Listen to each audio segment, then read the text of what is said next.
మరొకసారి ఉదయకాల సమయంలో మన ప్రియ ప్రభు అయిన యేసుక్రీస్తు నామములో మీ అందరికీ నా యొక్క నిండు వందనాలు, ఉదయకాల శుభములు తెలియపరుస్తున్నాను.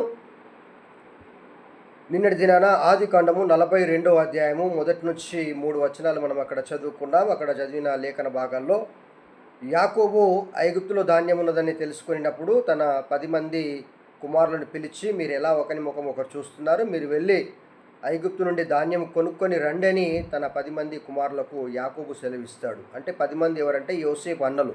ఇక్కడ రాయబడిన మాట 3వ వచనంలో, యోసేపు 10 మంది అన్నలు ఐగుప్తు ధాన్యం కొనబోయిరి. తండ్రి చెప్పిన మాటను విని వీరు ధాన్యాన్ని కొనబోయారనే విషయాన్ని మనము గమనించాలి.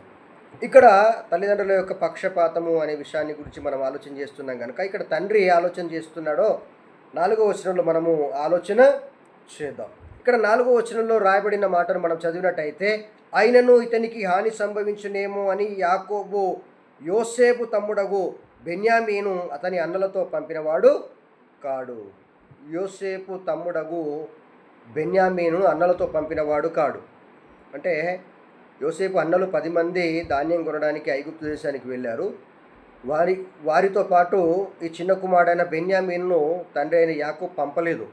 ఎందుకంటే ఇతనికి ఏమైనా హాని సంభవిస్తుందేమో అని పంపలేడనే విషయాన్ని మనం ఇక్కడ గమనించాలి. ఇక్కడ ఈ మాటలోని మనము అర్థాన్ని కనుక మనం గమనించినట్టయితే, ఇక్కడ 10 మంది అన్నలతో పాటు కూడా వాస్తవానికి చిన్న కుమారుడైన బెన్యామీను పంపలేదు. ఎందుకంటే ఇతనికి హాని జరుగుతుందని. అంటే ఈ 10 మంది అన్నలకు హాని సంభవించినా ఏమి కాదు, కానీ చిన్న కుమారుడైన బెన్యామీను మాత్రం ఏమీ కాకూడదు. యాకోబు అక్కడ కూడా అదే ఆలోచన చేస్తున్నాడు. 10 మంది అన్నలను పట్టించుకోకుండా యోసేపును ఎక్కువగా ప్రేమించినందుకే యోసేపు వీరి నుండి దూరం అయిపోయాడేమో అని యాకోబు గమనించలేకపోయాడు. ఈ పక్షపాత ధోరణి ఎక్కడి నుంచి వస్తుందనే విషయాన్ని మనమందరం కూడా గమనించాలి. యాకోబు యోసేపు విషయంలో అలానే ఆలోచన చేశాడు. ఇప్పుడు చిన్న కుమారుడైన బెన్యామీను విషయంలో కూడా అలానే ఆలోచన చేస్తూ ఉన్నాడు.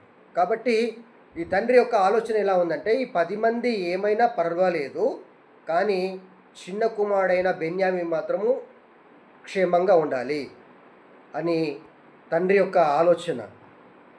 మరి ఈ 10 మంది అన్నలలో ఎవరికైనా ఒకరికి ఆలోచన వస్తుంది కదా, ఎందుకు మేము కష్టపడాలి, వాడేమో సుఖపడాలా, మాకు ఏమైనా జరగవచ్చు పోయిన దగ్గర, కానీ మా తమ్ముడు మాత్రం క్షేమంగా ఉండాలా, ఇది మా తండ్రి ఇలా ఆలోచన చేయడం కరెక్టేనా అని ఈ 10 మంది అన్నలలో ఎవరైనా ఒకరు ఆలోచన చేస్తే బెన్యామీను పరిస్థితి ఏంటి?